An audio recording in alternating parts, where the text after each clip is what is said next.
جہاں بہت بلند پایا عالم دین اور علوم و فنون کے ماہر تھے، وہاں بہت ہی بہتر اور بہت ہی اچھے مربی تھے۔ حافظ صاحب سے گفتگو میں یہ محسوس کیا کہ حافظ صاحب فرما رہے تھے کہ والد گرامی اتنے شفیق، اتنی اچھی انداز میں تربیت کی، بلکہ خود اہتمام کرتے تھے جب حافظ صاحب قرآن پاک حفظ کر رہے تھے تو ان کی خوراک کا، ان کی غذا کا، ان چیزوں کا خود اہتمام کرتے تھے کہ میرے بچے قرآن پاک یاد کر رہے ہیں۔ تو حافظ صاحب نے اس کے بعد مدینہ یونیورسٹی سے ڈگری حاصل کی، پھر پنجاب یونیورسٹی سے۔ میں جس وقت جامعہ سلفیہ میں پہلی کلاس میں داخل ہوا تو اس وقت حافظ صاحب جامعہ سلفیہ میں مدیر التعلیم تھے۔ اس کے بعد حافظ صاحب جامعہ ابو بکر کراچی میں مدیر تعلیم کے طور پر تعینات ہوئے اور وہاں کافی عرصہ انہوں نے بسر کیا۔ آج کل حافظ صاحب پھر جامعہ سلفیہ فیصل آباد، جو اہل حدیثوں کا مرکزی ادارہ ہے اور سب سے بڑا ادارہ ہے، اس میں حدیث اور تفسیر پڑھا رہے ہیں، اور ساتھ مرکز التربیہ جہاں مدارس سے فارغ التحصیل طلباء ان کے لیے تخصص کا کورس ایک پیریڈ مقرر کیا گیا ہے، وہاں تخصص کے لیے طلباء وہاں داخلہ لیتے ہیں، تو آپ صاحب وہاں بھی پڑھاتے ہیں۔ فیصل آباد کی معروف جگہ جو اب تو شاید پاسپورٹ آفس وہاں سے چینج ہو گیا ہے، پیپلز کالونی میں تھا، حافظ صاحب کی مسجد کے پاس جہاں حافظ صاحب خطبہ ارشاد فرماتے ہیں، تو پیپلز کالونی کی جامعہ مسجد ابو بکر میں حافظ صاحب خطبہ ارشاد فرماتے ہیں۔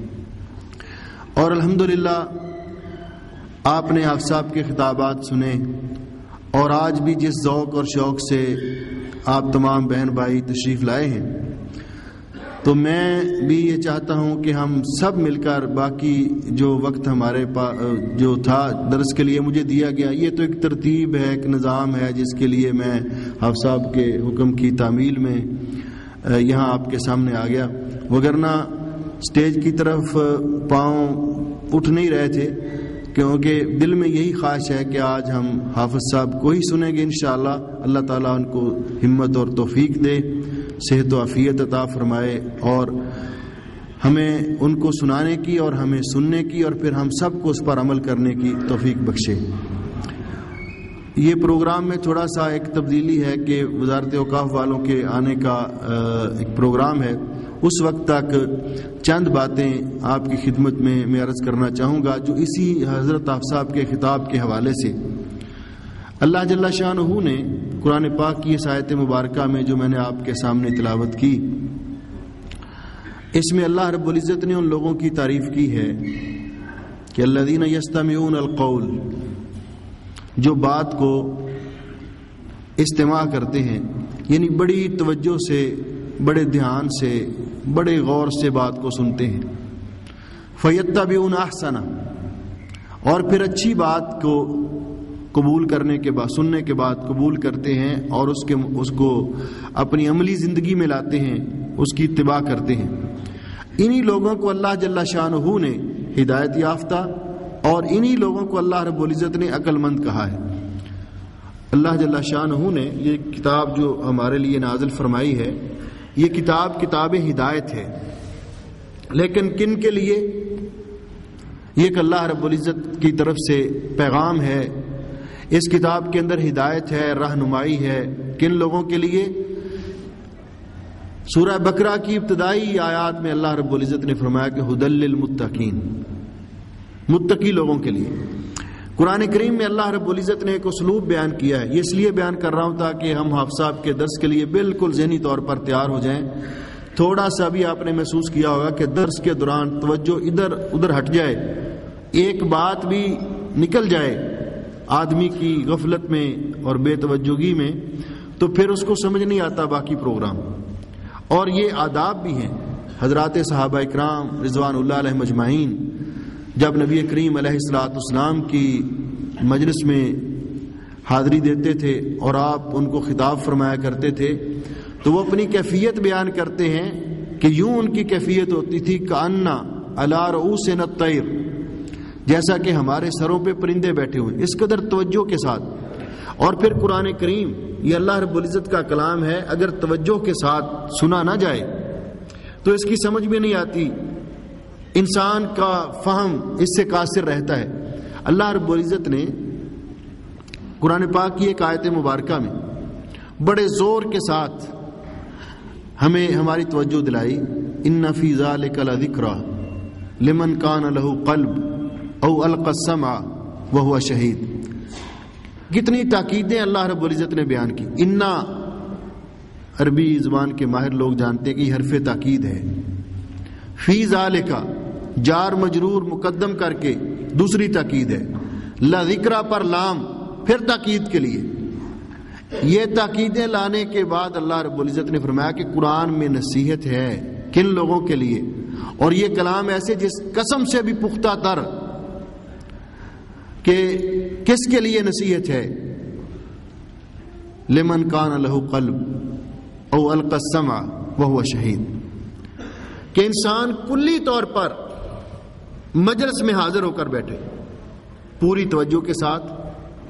پورے دھیان کے ساتھ، یہ نہیں کہ دماغ کسی اور طرف، دل کسی اور طرف، زبان سے کچھ اور،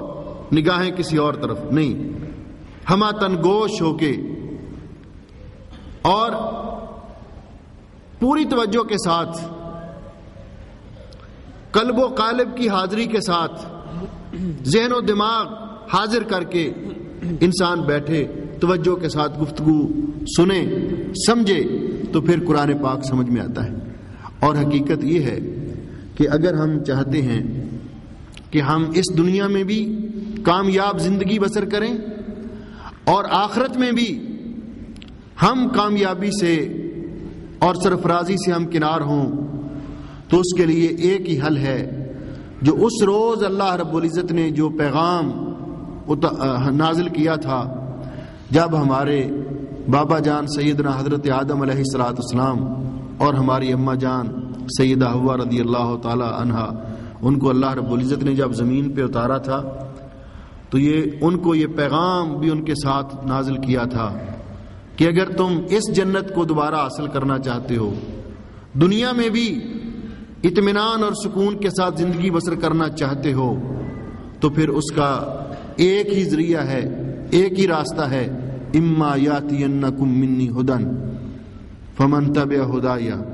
فلا خوف علیہم ولا هم یحزنون۔ یہ ہدایت جو ہم آپ کے اوپر نازل کریں گے،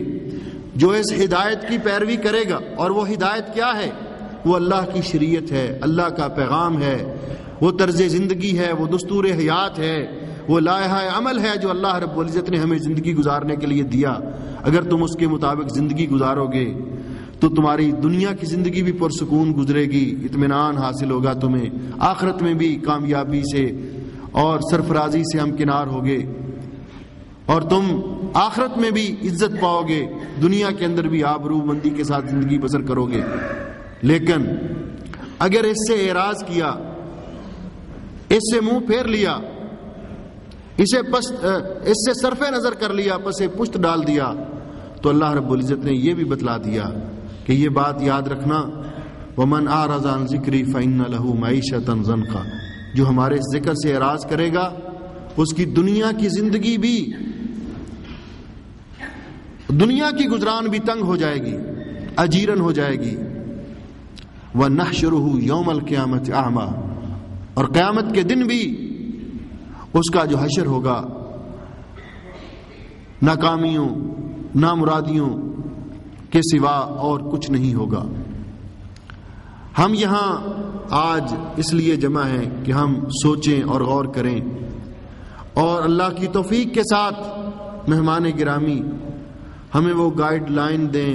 وہ لائحہ عمل جو اللہ نے نازل کیا ہے اس کی روشنی میں ہماری تربیت فرمائیں کہ کس طرح ہم دنیا اور آخرت میں کامیابی سے ہمکنار ہوں۔ یہی ایک خواہش ہے۔ آخری بات، کیونکہ مہمان تقریباً تشریف لائے چکے ہیں،